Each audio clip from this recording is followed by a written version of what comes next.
Welcome to this webinar by BA Sphere.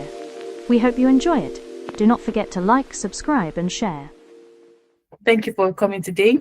So my name is Tony Falade, and for those who haven't met me yet or don't know me, I am a business analyst, and I have worked in business analysis and product management for over 6 years. And alongside my day job, I co-found this amazing online community with Tosin, and we have supported over hundreds of people in their career journey. I enjoy meeting new people, learning new things, writing novels, stories, and poems, none that I've published, and of course my newfound hobby, which is baking. So I'm very excited to be here today and share the knowledge that I have in writing effective use cases. In this session, we're going to break down how to create strong use case diagrams and descriptions with examples that we're going to work throughout the session. And my goal is for you to leave this session feeling very confident in how to define, model, and communicate requirements using use cases in a way that will drive successful projects. So what are we going to talk about today? I'm going to start with an introduction.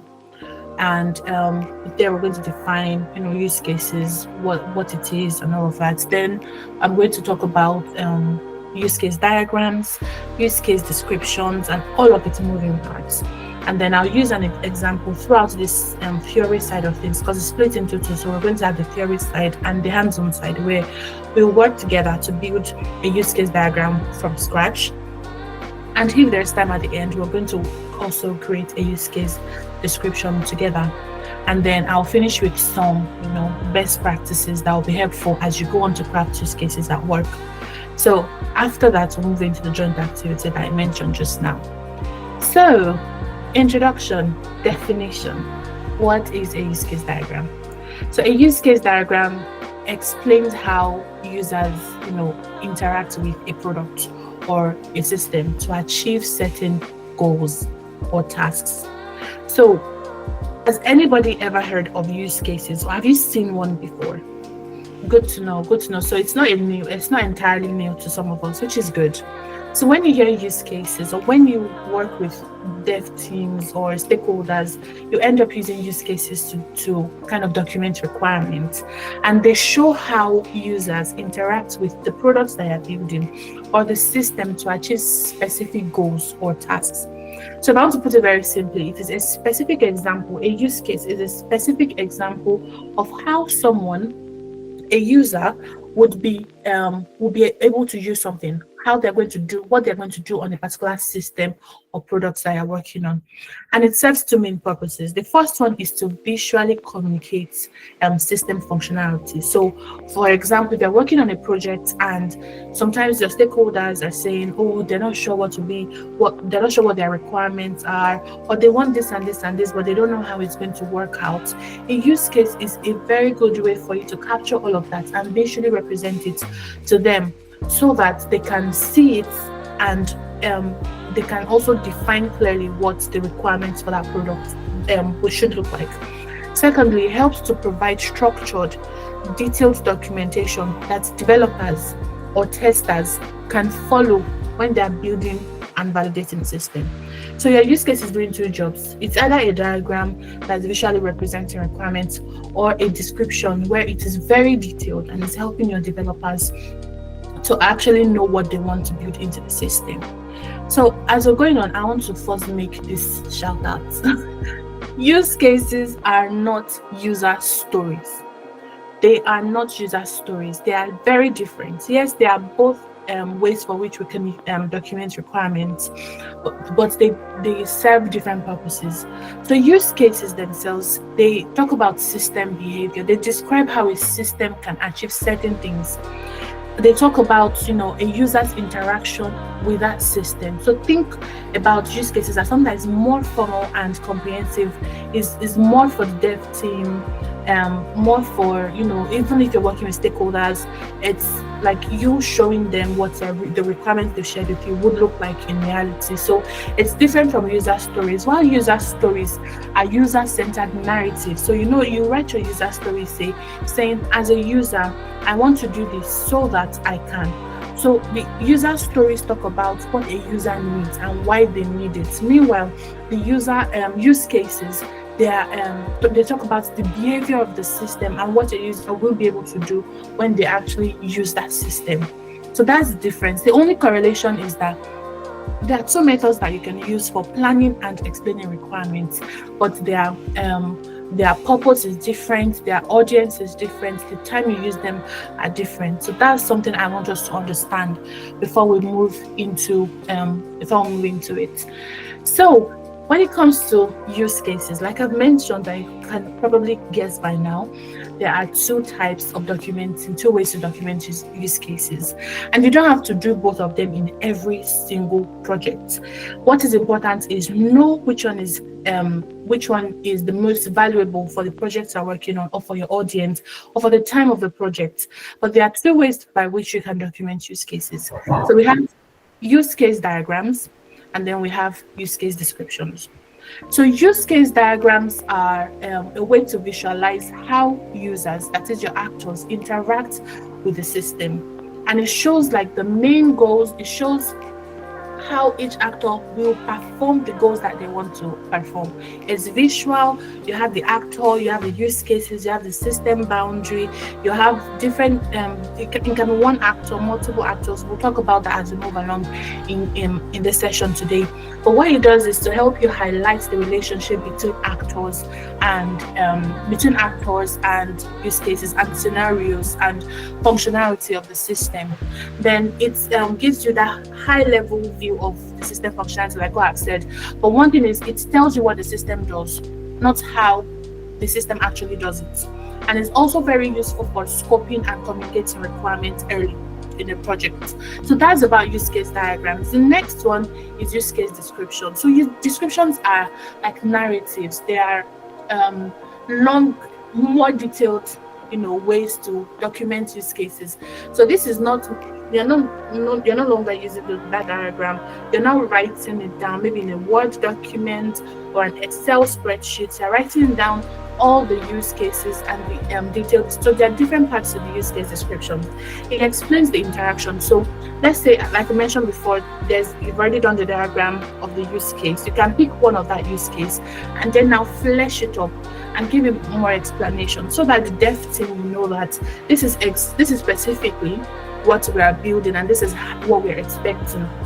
It describes the steps, the conditions, it talks about the triggers, the preconditions, any main flow and the exceptions. So that is how documenting use case descriptions work. And it turns, like I mentioned, it turns the visual overview into something that is more structured, more actionable as a narrative. So those are the two different ways by which we can document use cases: the use case diagrams and the use case descriptions. Now, let's talk about the use case diagrams. Use case diagrams. There are 4 parts to this, and we're going to take it step by step. And at the end of the session, I want us to be able to do at least one together. So there are 4 elements to your use case diagram. And I see your use case diagram as a visual superpower because it helps you to get that alignment with your stakeholders. Use case diagrams are your superpower. They are powerful to help you visualize how your users, your stakeholders, or any other user will interact with a system, and they bridge the gap between business goals and system design. So what are these 4 elements? We have the actors, we have use cases, we have system, or sometimes called system boundary, and relationships. So at this point, I just want to be sure that we are all following. Are we together? Yes. Brilliant. Okay. So we have actors, use cases, system boundary, and relationships. So when we talk about system, the system is the very first thing you do when you're creating a use case diagram. It's the very first thing that you put on your whiteboard, draw.io, whatever tool you'll be using to create your use case diagrams. And it is represented by a rectangle. It is also called a system boundary because it defines the scope of what happens within the system. When we say system, this could either be a website, an app, or a feature of a system or the components of a system, and it could even be a business process. So this can be represented by anything. We write the name of the system at the top of a rectangular box. So for example, today we have an HR system that we want to work with. Then you put the name HR system at the top. And what happens with this box is that all the features, all the interactions will be inside this box. And it helps to also define the scope of what will be done within that particular system. You can make it as high level as possible. But this rectangle is what separates your system from what else is happening anywhere else, like other systems, integrations, or anything. This is just you focusing on the features that you control that is within the system. So this is what represents a system. So if you are following along and you just want to try it, think of a system or a feature or an app that it can be Uber, it can be your banking app, anything that you would like to create a use case diagram with. So try to create this box, and then we'll go on to the next thing, which is actors. So we've talked about systems, right? The boundary, the type of thing that you're working on, maybe the product, the process, whatever it is. The next thing is actors.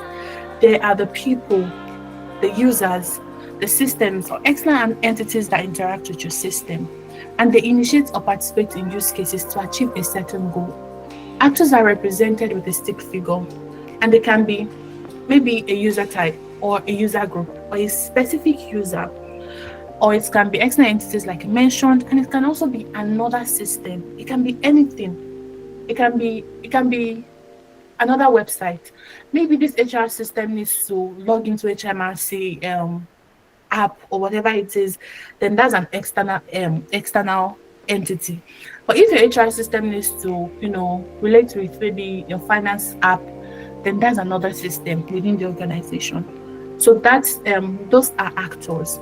So in this scenario, we have an actor called the employee, who is going to use the HR system, and we're also going to have the HR manager and the accounting system. So the accounting system represents the other system.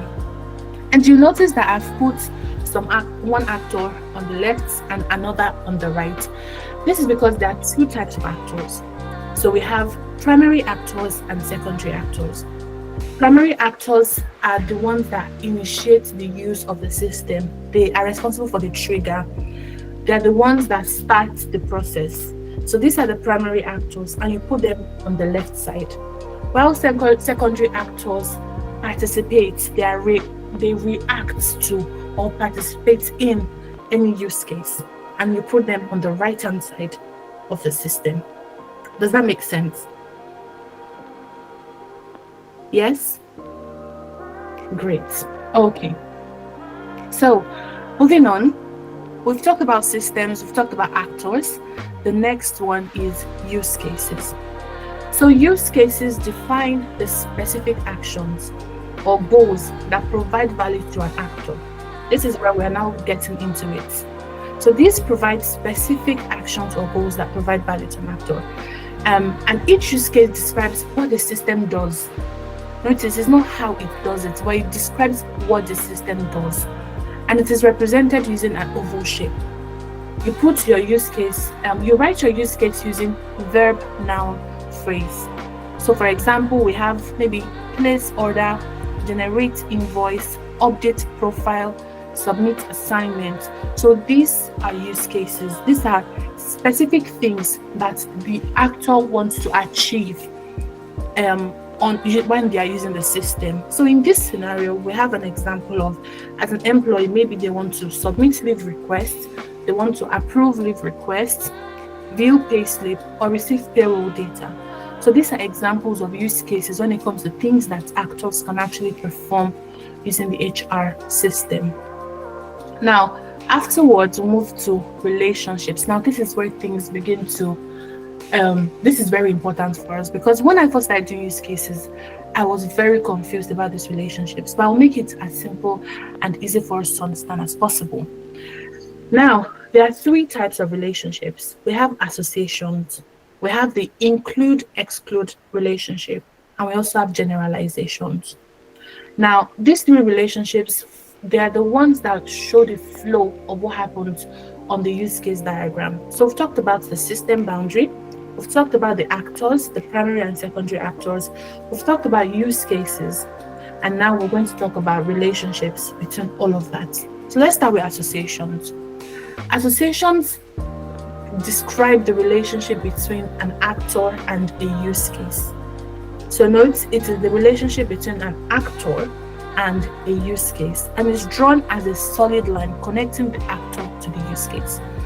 And in our scenario, we have the employee having a direct relationship with a use case called submit leave request. The employee can also view payslip. So we know that these are associations for that employee. This is the relationship between that employee and the use case in the system. Now we have another relationship here, which is for the HR manager and approve leave requests, and also for the accounting system to receive payroll data, maybe to pay people based on attendance and all of that. So these are different things that could happen when you're relating with the HR system, and this shows their relationship. So you can see here that accounting system is not linking to view payslip, an employee is not linking to approve leave request. So these solid lines show associations. They show the relationship between an actor and a use case. Right now, next is the include-exclude relationship. So these are special relationships between use cases, between one use case and another. They are not between, an actor and a use case. Now this is use case to use case. So there are two types, which is the include and the extend. Now, include is, I meant to say extend, not exclude. So include is when there is a mandatory behavior that is always performed as part of another use case. Let me break that down. When there's another use case, right? Include, so for example, we have update leave balance. It means that for every time an HR manager approves leave requests, the system must update leave balance. So we draw that line from the parent use case to the child use case. This is something that must happen every single time a leave request is approved. So for example, if the employee had 20 days of leave and they request for 5, that means the system must update it to remain 15 days so that they have to update leave balance. So that is what explains that include relationship, and is drawn from the base use case, the parent use case, to the child use case. Now the second type is extend. Extend represents optional or conditional behavior that extends a base use case. So while include must happen, extend is just another feature that might happen. It should be there. The system should provide this for the employee, but the employee does not have to always, take that particular action. And in this scenario, for view payslip, there's another use case called download payslip, and so the extend arrow extends from the download payslip to the view payslip. So it extends from the download payslip to the view payslip because it is only an extended feature. It's not every time an employee would want to download a payslip, and when they view the payslip, they have that option. The feature is available, but it's not always. It doesn't happen all the time. So that's what happens with include, extend relationships. Now let's take it further. So generalizations. Generalizations have two types. So you remember we said association is actor to use case, while include, extend is use case to use case. Now we have generalization, and generalization has two types. We have actor to actor, and we have use case to use case. This is a relationship where there can be, so let's take actor to actor, for example. So let's say we have employee and then we have contract staff. This contract staff is a specialized actor. That is, it's a type of employee, but it has its own specific things that it can do within the HR system that the employee cannot do. So it is a specialized use case, but it still inherits some of the use cases of the employee. of the parent. So that's how actor to actor works. And it is usually shown by a solid line with a hollow triangle. So you see that the triangle is different from this one. So it is a hollow triangle. And it goes from the child to the parents.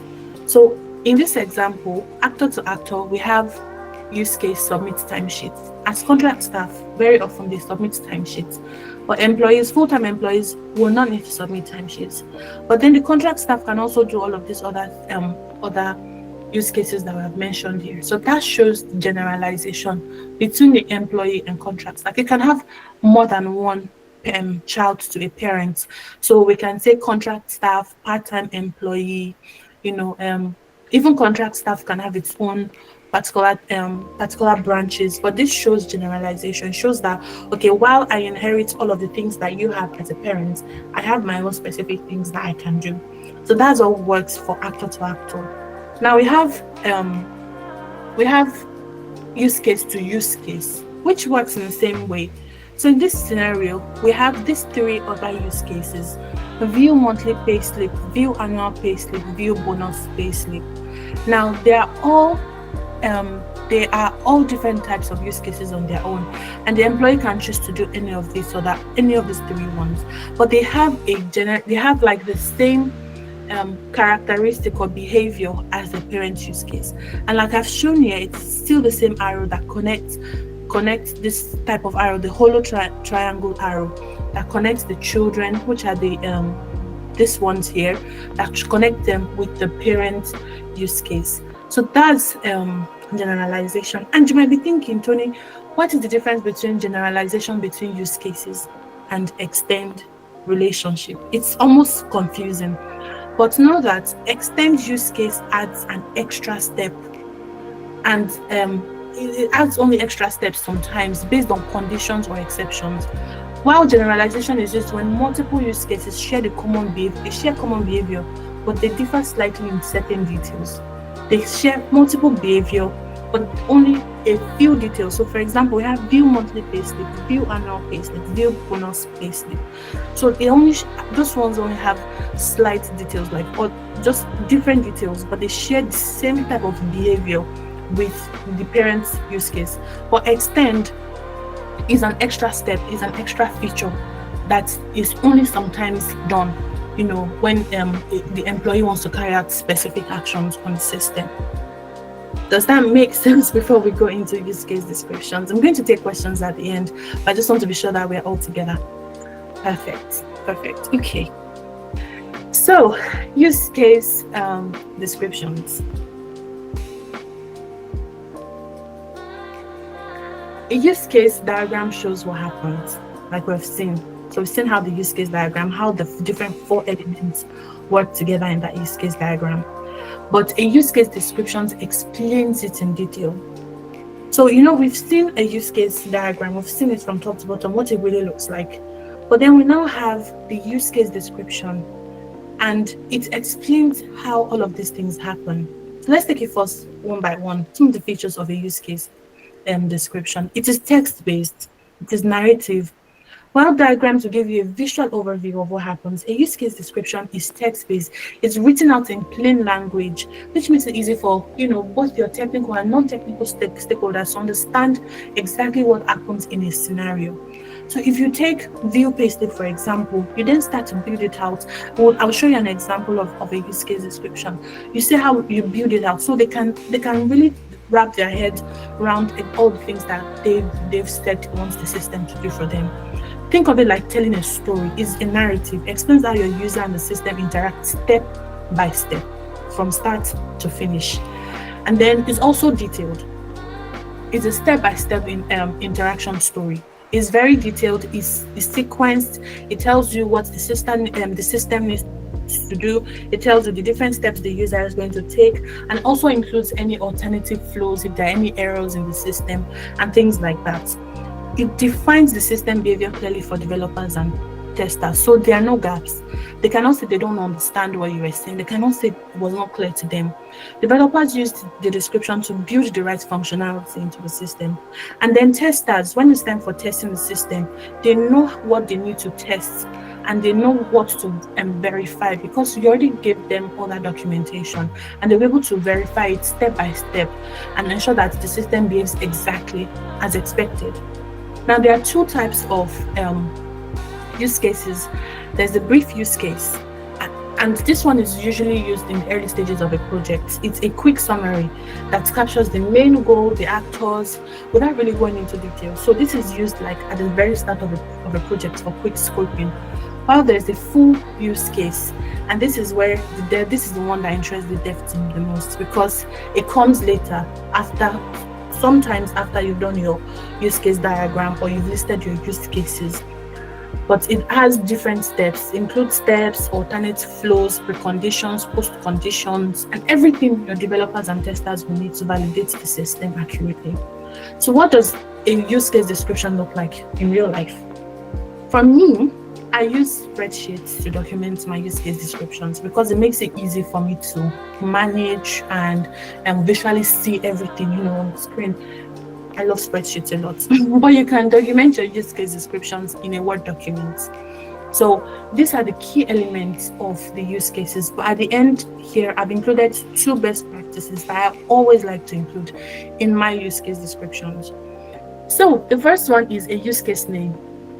With the diagram, the examples we worked with now, we had view payslip, right? That is the name of the use case. It is a short, goal-oriented title. Give your use case a name.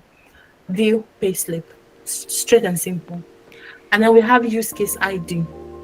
I'm sure that by now you know that in business analysis, almost everything has its own ID.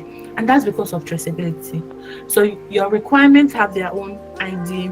Your use cases will also have their own ID. So that you'll be able to identify each use case. So I've worked on a project where at the end of the day, I had about 52 or so use cases. If I did not give them ID, everything would have been so confusing. Or because they had their individual ID and I had a separate spreadsheet for each use case and the ID, it was very easy for us to trace and to go back into the document to look for the exact use case that we're looking for. So ID in your use cases is very important. Then we have actors. So we talked about the actors, right? We want to explain who particularly is responsible for initiating a particular use case or is participating in that use case. So in my example here, I have the employee who is going to be viewing the payslip. So you want to call that out as well. Then you follow with a goal or a description. And this is really what the actor wants to achieve. You're describing here in not too many words, just go straight to the point. What does the employee want to achieve when they view payslip? They want to be able to see salary details for a specific pay period. That is their goal, right? That's what we want to build. Okay. Now, preconditions. Preconditions are what must already be true. They must already be in place before the use case begins. So if these preconditions are not met, the use case cannot start. The action that the actor wants to take will not be successful. And in our example here, we have employees logged into the HR payroll system. So if your employee is not logged into the HR payroll system, then there's going to be a problem. They won't be able to view the payslip. So this is a precondition. And that means that employee must have the right access. If they don't have the right access, that's an error. And it's something that will need to be worked on. If they're supposed to be in the database and they're not in the database, that's an issue. So this is a precondition that must be met for this view payslip to be started. The next is trigger, the event that starts the use case. Think of it like a gun, the trigger.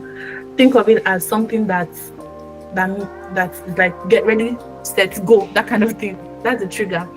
So in our situation, the employee selects the view payslip option in the system. So they've logged in, they have access, and then they click on view payslip. And that triggers the event or the use case. So in the mind of the developer, they're thinking, so that means view payslip option must be on the system. Maybe as a button, a text in the menu, it has to be somewhere for the employee to be able to see it and view the payslip, right? The next one is the main success scenario. This is the part where later on in life, later on in the project, testers could use this, and you could use this to create your test cases, a test case and test scripts for your testers to validate the system. And this is a step-by-step interaction between the user, the actor, and the system for the normal case. Like when everything is when there's happy path, no issues, no problems, this is what should happen step by step. So I usually number it to say the first step is the employee navigates to the payslip section. Then the system displays a list of available pay periods. Then employee selects a specific pay period, and then the system retrieves and displays the payslip details. And finally, the employee can review the information.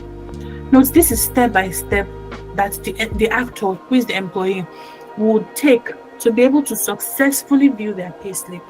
So you see how this is more detailed than what we did in the use case diagram. In the use case diagram, we only had view payslip. But in this description, in this full use case description, we are now going into what happens when they want to view their payslip. So we're digging deep into the use case. So we have alternate flows. Alternate flows are variations. They still lead to success, but through different paths. So it's still a successful outcome, but it's different from the main flow, the success scenario flow. So an example here is if the employee has no payslip set. So let's say employee has no payslip yet, the system displays a message, no payslips available. So that's an alternate flow. It's still a success. It's not an error message or like maybe the system crashed or anything like that. It is still, it is still a success flow, but it is an alternate flow. So if you have a success scenario that is leading to a particular junction, the junction is, the system is working well, give us the right information that we need. But you can go through different paths. There's the main path and there's the alternative, way of getting to that junction. That's how to see the basic flow, the main flow, and alternate flows. And then we now have exception flows. So this is what happens if something goes wrong. If the system fails to retrieve payslip, what should the system do? It should show an error message and immediately log the issue. So if the employee has payslip there, but it is not retrieving it, then that's an error. So that way, the developers know exactly what they're supposed to be building into that view payslip use case. Then we have post conditions, and this is what must be true at the end, either success or failure. What must happen at the end for us to say, yes, well done, view payslip, yes, we've done this. And that is, number one, the employee has successfully viewed their payslip, or that's for success. Or if it failed, the system logs the access for audit purposes. Whether it fails or passes, actually, the system should also log the access for audit purposes. So these are post conditions, and this would definitely help you for us that we already do our that already work on projects, test management, test cases. You see that some of these things will not be lost later down the line when you have to do your test cases. And now we have the two parts that I mentioned are my best practices tips. So you don't always sit in every use case description on the internet, but I always like to include these two sections. So the first one is includes, and this is any use case description that are related or where there are dependencies. And what I normally do is put either the use case ID or the actual name. So here I've put in two use case IDs.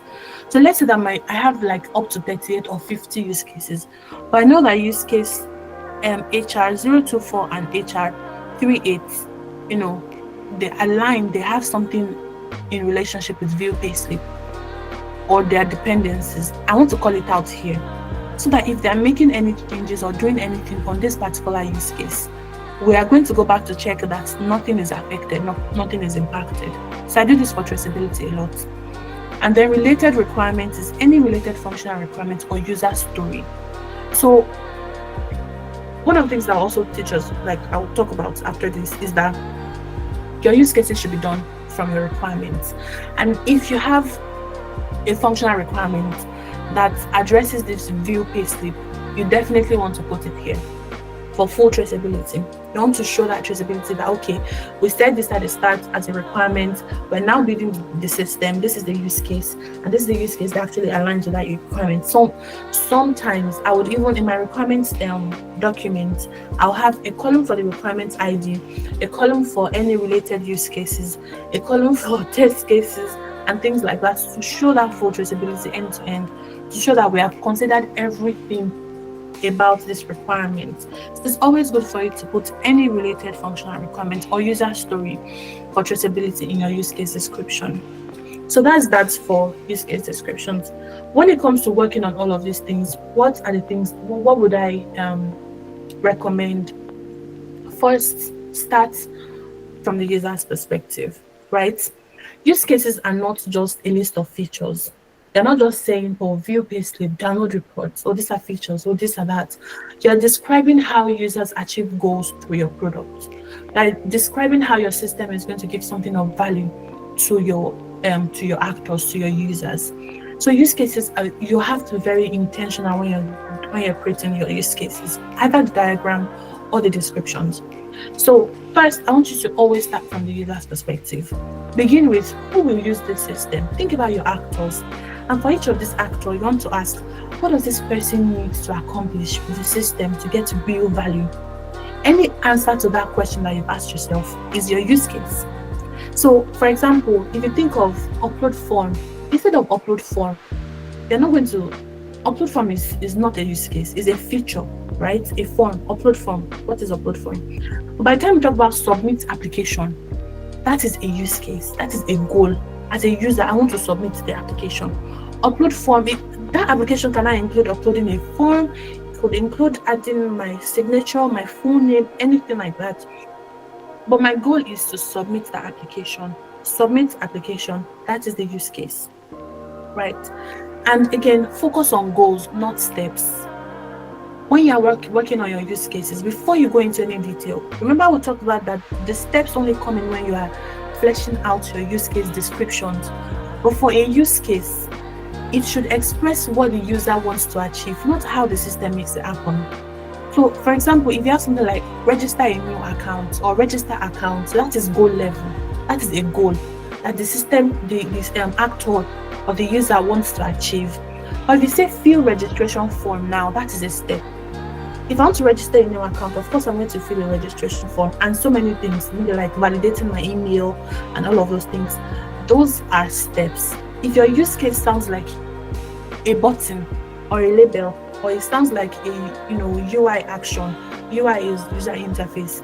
If it sounds like a particular button that someone needs to click, like click submit, something like that, that is step level. You are becoming too detailed. So you want to zoom out and focus on goals, not steps, when you're working on your use cases.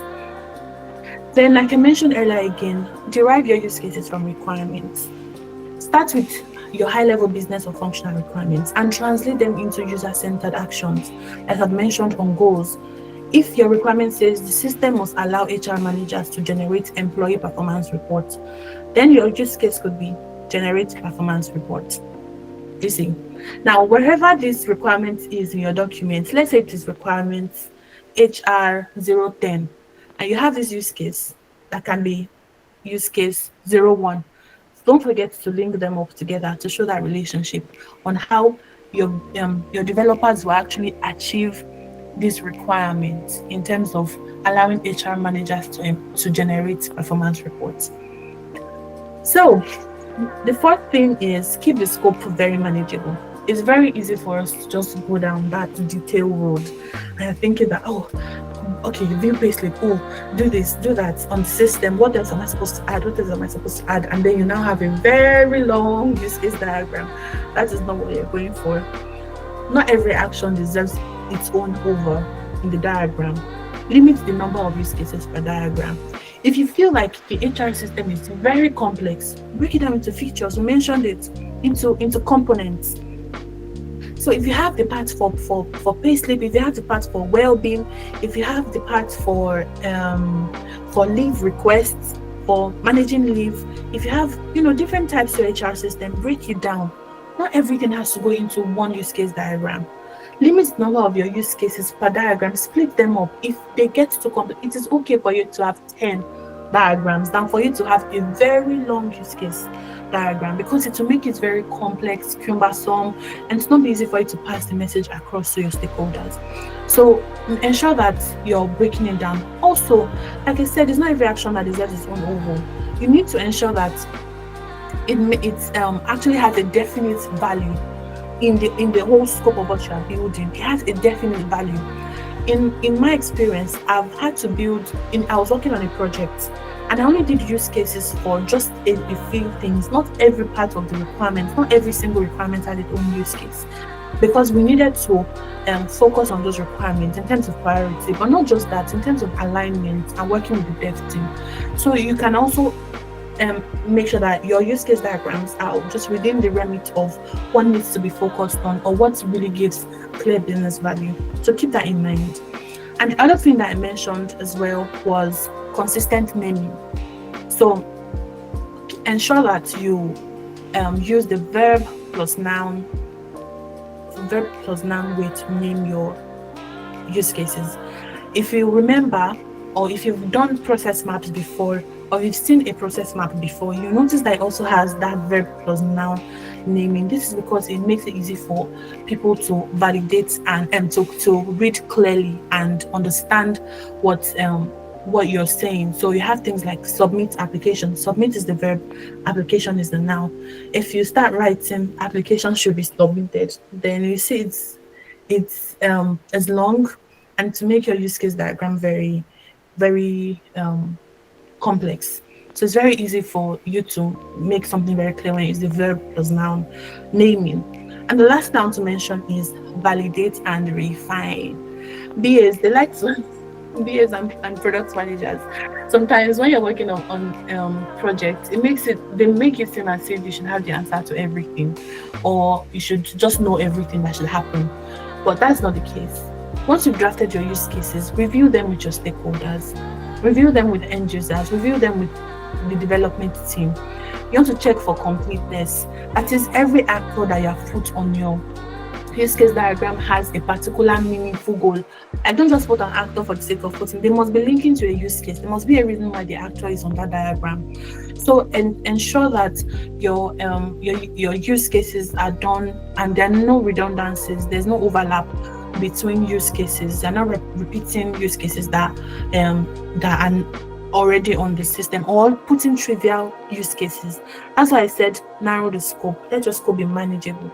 So validate and refine. And very often when you review with stakeholders, you're able to get like the right quality of use cases at the end of the day.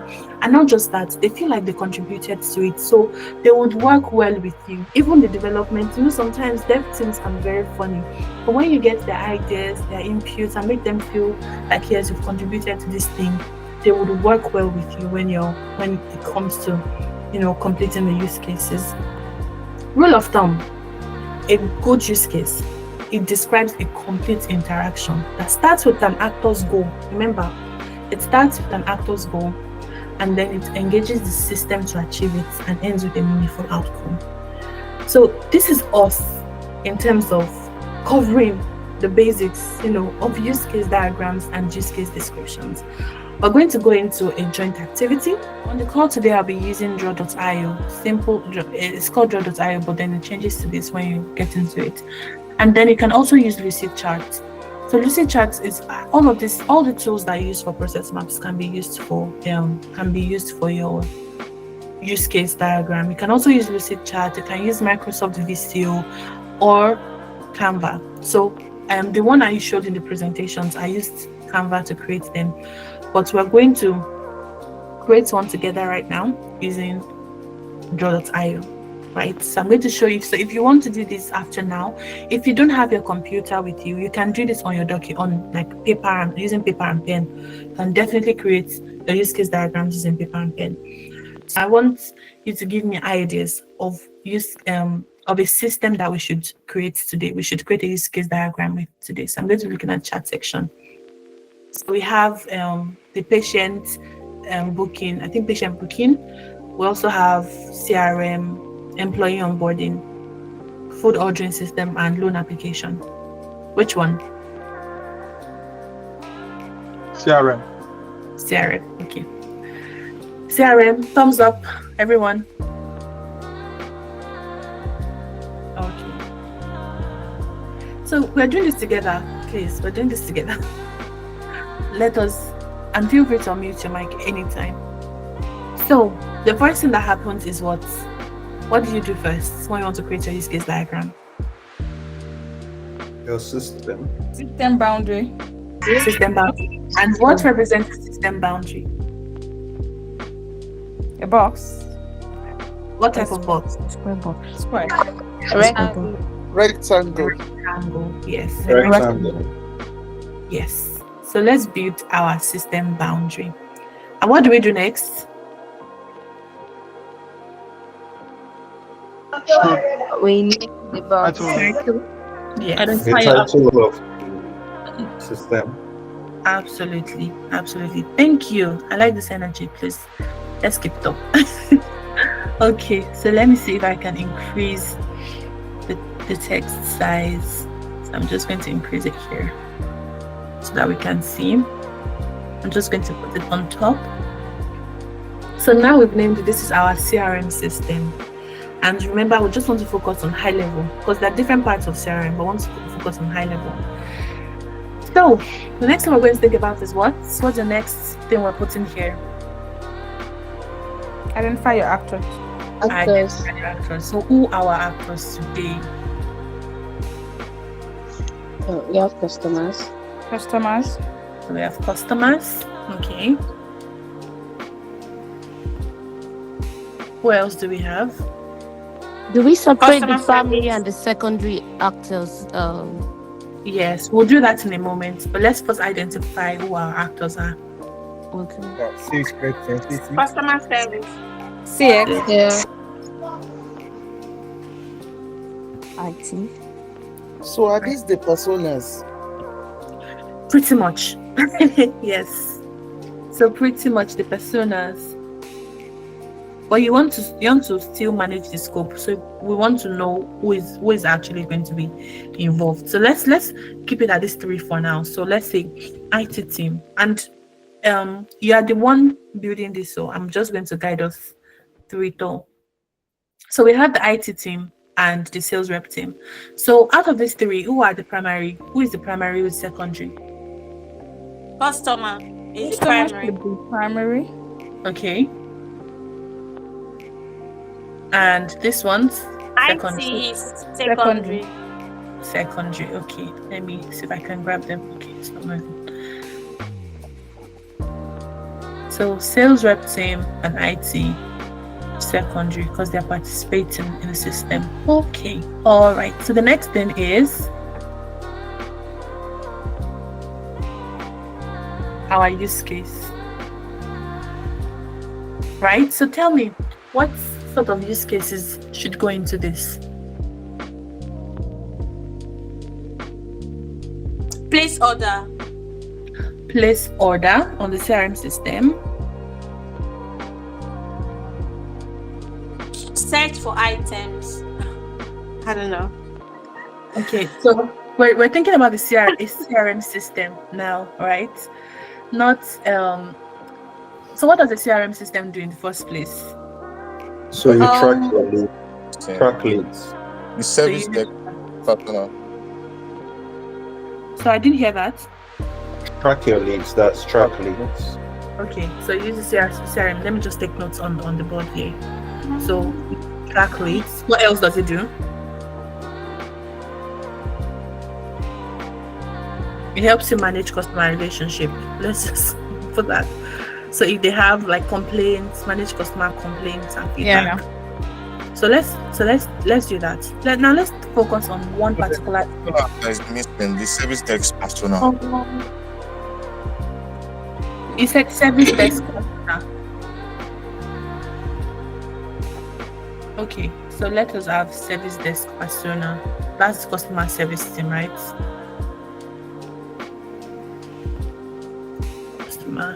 Customer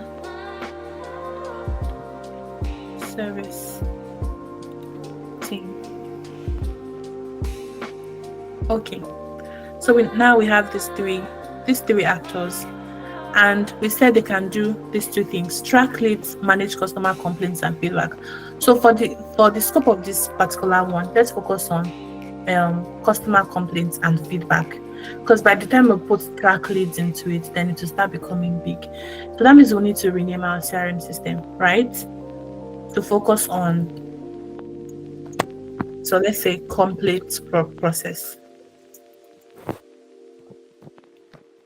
Are we together? Yes. Yes. Okay. Oh. So let's call it the CRM system complete process. So when it comes to managing customer feedback and complaints, what happens first? What kind of use cases are we looking at?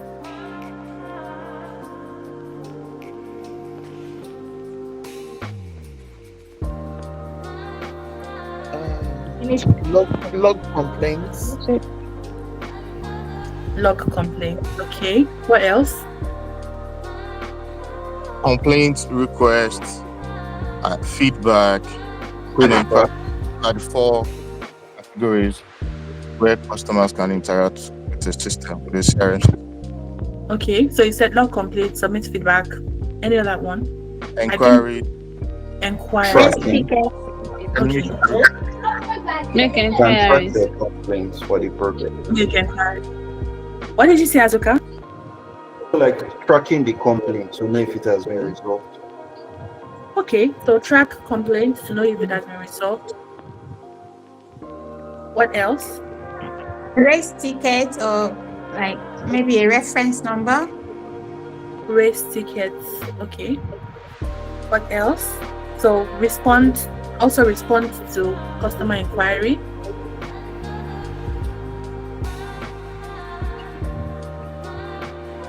But this is customizing. I mean, all the You use have to- cases that we are putting on this place.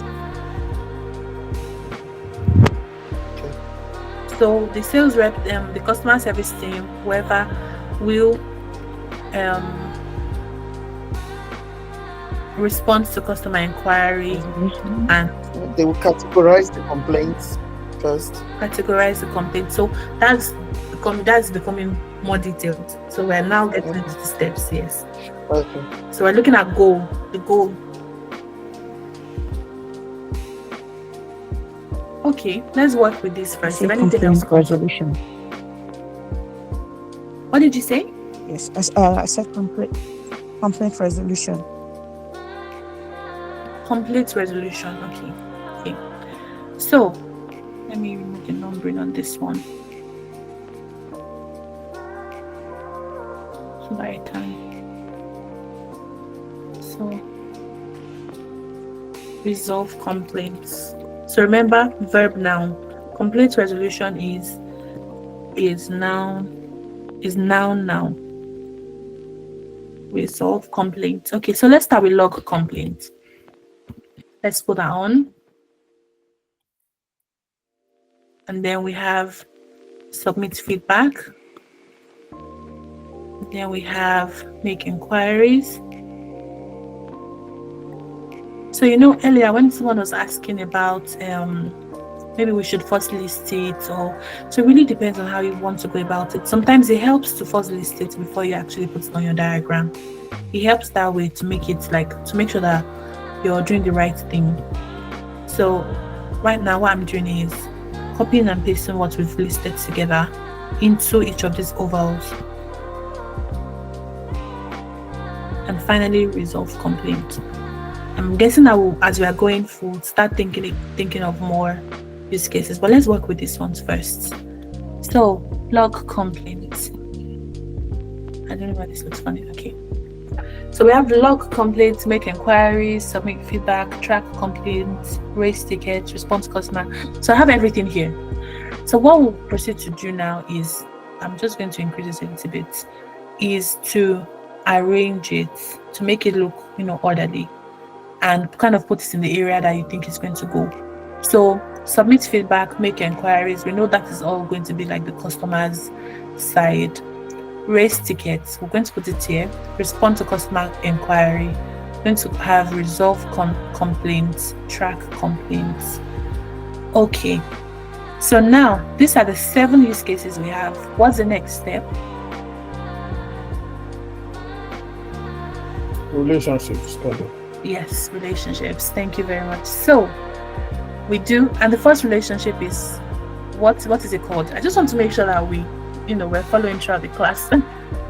Association. Association, amazing. Oh, I'm so glad. I really like your engagement today. So the customer, like we've said, logs the complaint. So we just draw the association. And then we do the same for the rest. I'm just going to draw the arrows, copy and paste it. Well, that looks like 3.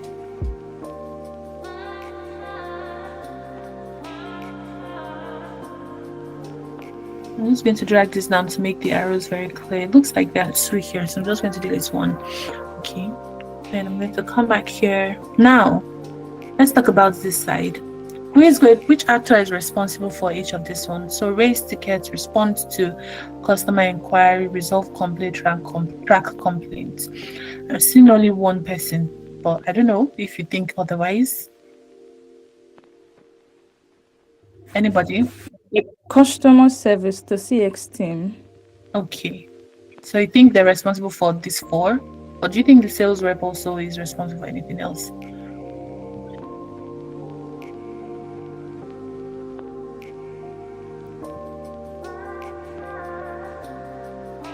I know there are some complaints that are resolved by the IT team.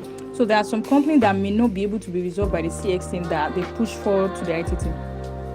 Okay. And these are also customer complaints? Maybe system-related complaints. Okay. That's what, yeah. So you maybe the system-related complaints. Okay.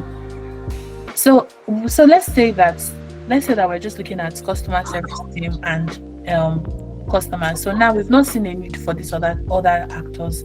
I remember I said if an actor is not really achieving anything on the use case diagram, we kind of put them aside because they don't have any role to play, so that we don't confuse anybody. So for this use case diagram that we're building, I'm just going to put them aside. I won't take them away completely because something else can come up, but I'll just put them aside and do this. So we have these associations. This is looking very funny.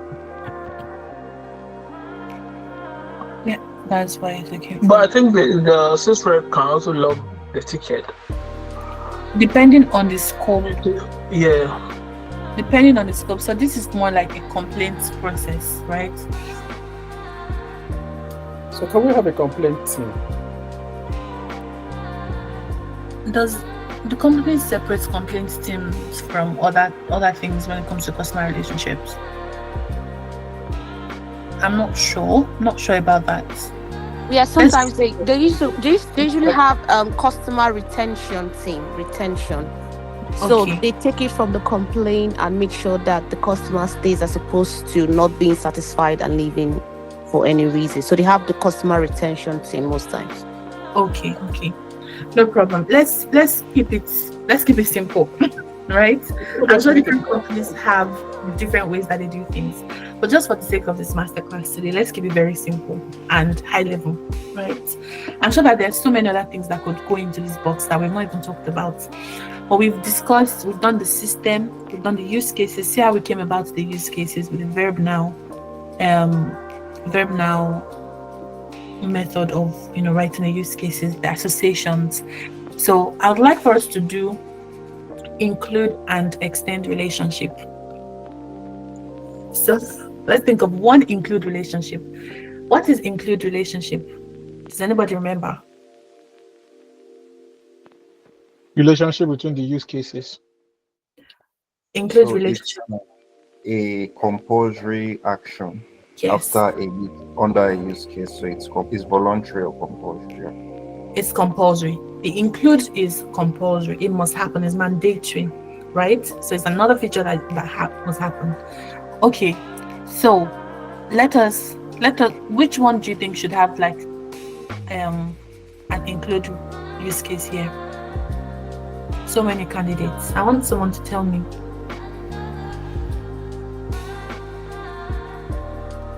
Anybody? I think raise a ticket and respond to customer inquiry. Okay. So let's choose raise a ticket. So what will be the include use case for raise a ticket? Respond to. So respond to Log a complaint. and log complaints. Okay, no. Let me explain it again. So include is like another use case. It's another use case that we don't already have on system, right? It does not have any association yet or relationship anyway. So when you talk about raise tickets, what are the other use cases that might be included? The system I want to send automated notification to the customer to say, a ticket, you've logged your complaint, thank you very much, a ticket has now been raised and we'll get back to you shortly. That is an example. That's another step that will happen. Do you understand? When a customer service person raises a ticket. So in this scenario, would have an include use case. So that's all. What like ticket number? Ticket number, yes, absolutely. So let me see. So you can have an extend one to say assign tickets ID or assign tickets ID. So that is an example of include. So the way you do include is very similar. I'm just going to copy and paste this one. But remember, the arrow goes from the use case to the included one.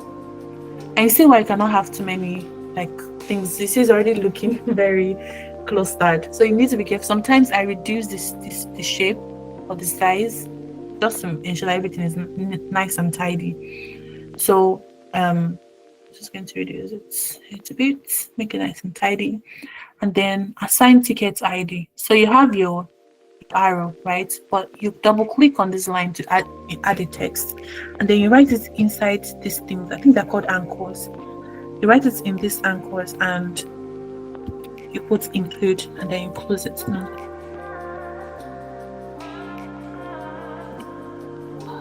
Include, and then you close it. And that is it. That is you. Then this is an included use case. So let's have one extend. What is extend relationship? It's more optional, so the actor can decide to do that or not.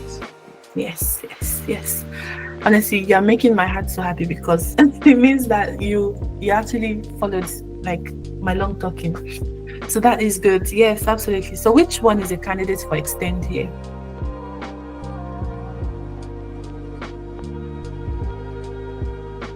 Which one?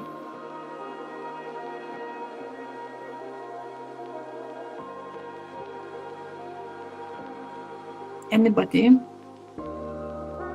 Submit feedback. Submit feedback. Inquiries. Okay, so what is the extend? What's the extend?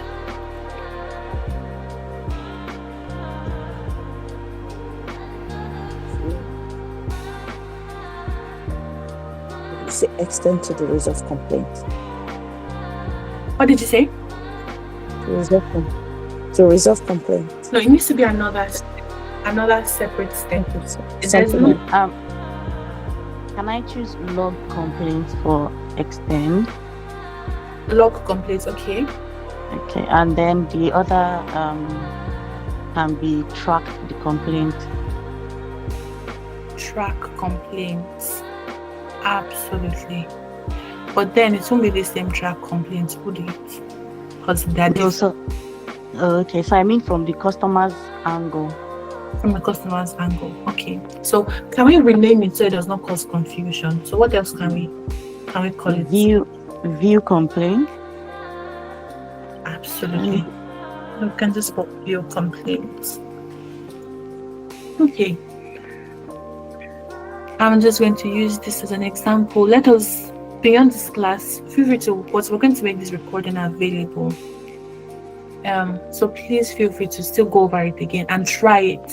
Draw.io is free. You don't need to pay. It's very free for you to use.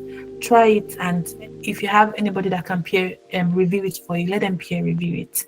So how does the arrow go for extend?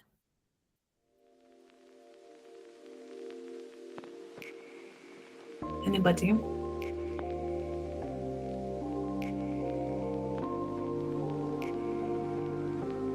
It goes from the extend back to where it's coming from.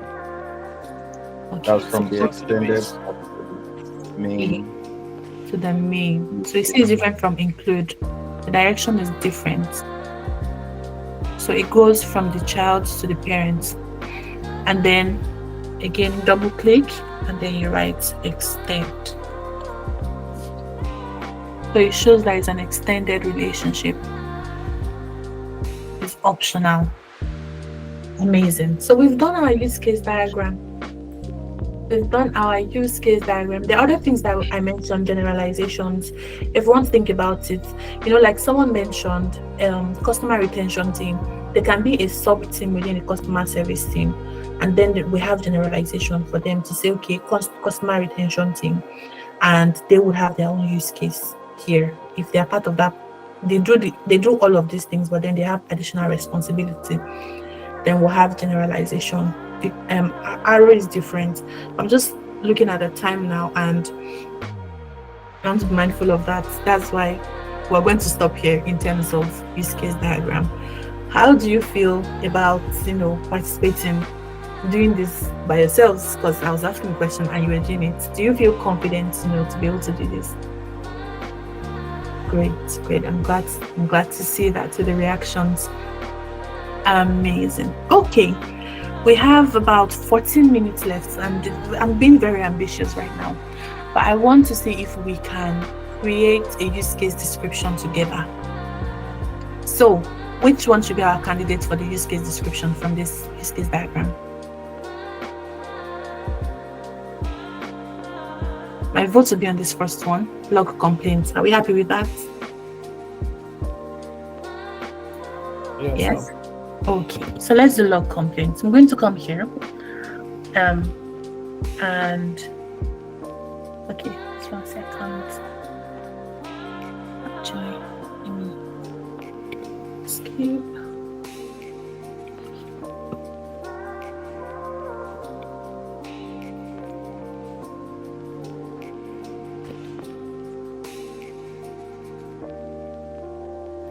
So I'm going to play this out.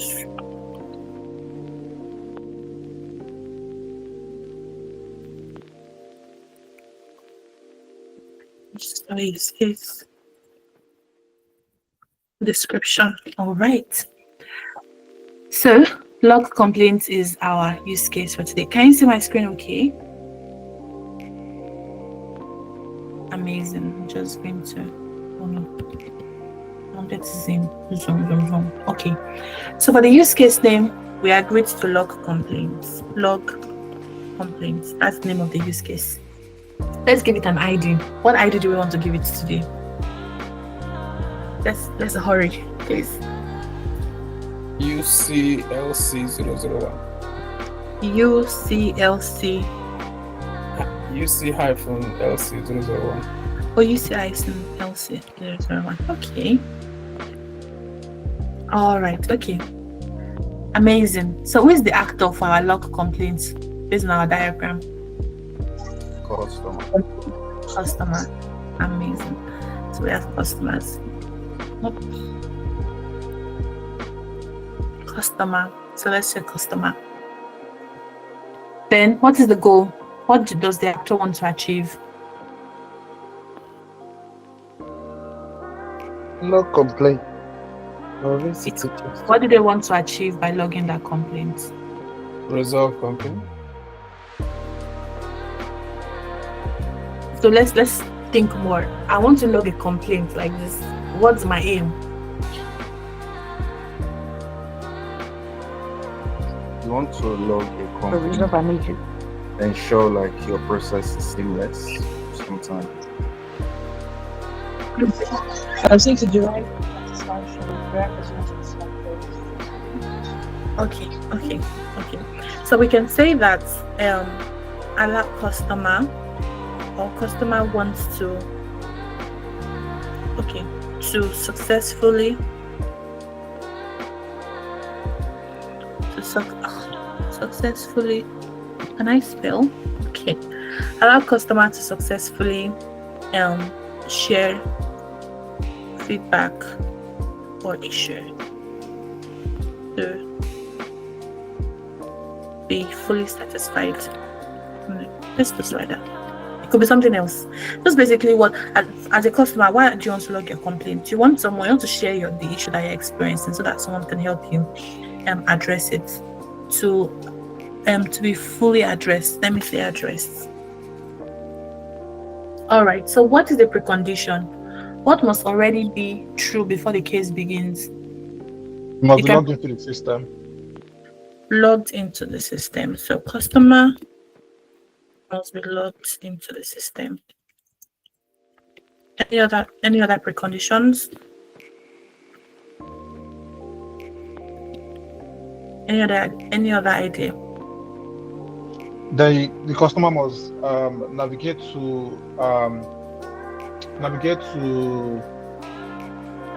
the text box where they get to type in what the complaint is. Okay, so that gets us to trigger, because that's the start of logging the complaint. So that means that the customer must be able to select or click on button. So let's see, customer clicks on complaint. So just going to put this like this, complaints button on the system. All right, so what will be the main success scenario? Let's think from the customer's point of view. System to allow customer log complaint. So that's a requirement. We're now talking about details. I've been telling us not to think about details before, but now we want to talk about details. So to log complaint successfully, and you've clicked on the complaint button, what do you want to do? Enter free text. Enter free text. So, okay. So enter complaints into a free text. What's it called? Box. Thank you. Enter complaints into a free text box. What happens next? Submit complaints. Submit complaints. Submit complaints. What happens next? Get confirmation. Yeah, you receive notification of successful submission. First mail confirmation. Receive Notification. Okay. Successful submission. Yes. Notification. Okay, and that is that, right?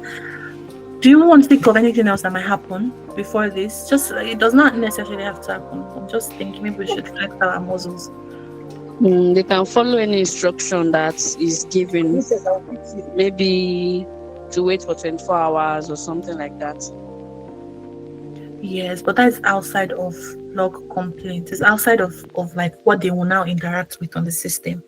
So they will definitely do that, but it will not be what they will interact with on the system. So I'm thinking that maybe they want to force, when they click complaints, category. What did you say? I was going to say read complaint procedure on the system. They could read complaint procedure on the system. So that is possibly like an alternate flow. So I'm just going to put it here and say 1A, read complaints. Read complaints items on the system, and then what I will do next is I'll put 1B and say I just usually do it like this: follow through the rest, follow through to the rest of the or what was the word? Continue flow. Yes, continue main flow here. So this shows that this is an alternative start the main flow, right? But it's not everybody that will do it. It's just there. It's an option. It's a different path. So I want to say maybe click on complaints category. So here, so I'll say continue main flow here from step 1. So that means that after they read the complaints guidance on the system, they are going back to step 1 to now click on complaints category before they now follow through. Your alternate flows can be step 3. And so let's say submit complaint. So let's think about an alternative that happens.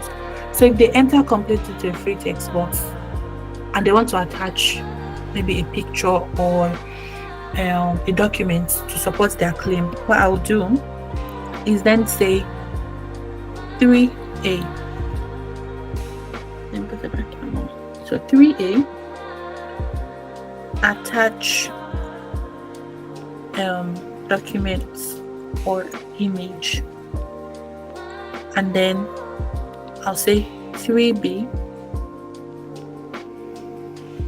continue main flow from step 3. So that means that if the user is actually attaching the documents before they click submit complaints, they'll first attach the documents and go back to submit complaints, then receive successful submission notification. Is that clear? Yeah. Yes. Okay. So that is how alternate flows work. Okay. So exception flows. What happens if something goes wrong? What could possibly go wrong? System downtime. Inappropriate document size, as the attached document not be the right dimension. It's too large. Yes, we're really good at this. Super. So if something goes wrong, like attached document, so we're going to say that this one is going to be different from alternate flows.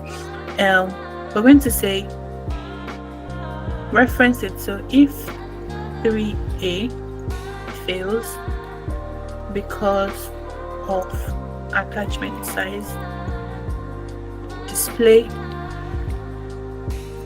attachment size error and return to main page or something. Let's just leave display attachment size error. So if 3A fails because of attachment size, display attachment size error. So that way the developer knows that, okay, we have attachment size. Instead of even saying just because of attachment size, you could say if 3A fails because attachment size is greater than 100 MB. And that way you've specified again why it might fail. So that's a good example. So post conditions, what must be true at the end, success or failure? So what must be true? It's very simple. Say customer successfully. Yes. Customer successfully logs in their complaint.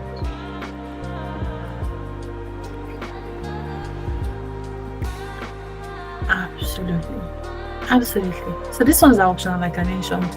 I only do it when I have so many use cases I'm working on and requirements. So I'm just going to leave this empty for now.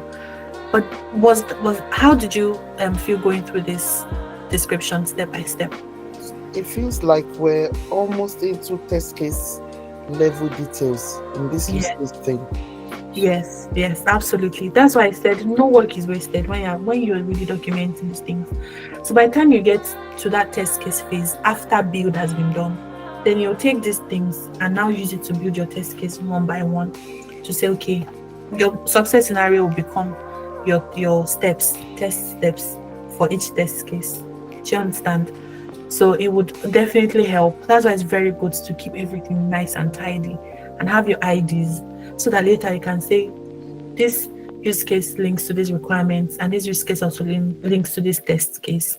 You can really see the full picture of what you've done and be proud of yourself. And beyond being proud of yourself, to also work seamlessly with your stakeholders. That is us for today. Thank you so much, everybody. Thank you for being a part of today's class. Thank you for watching this video. Please remember to like and subscribe and stay tuned for upcoming webinars.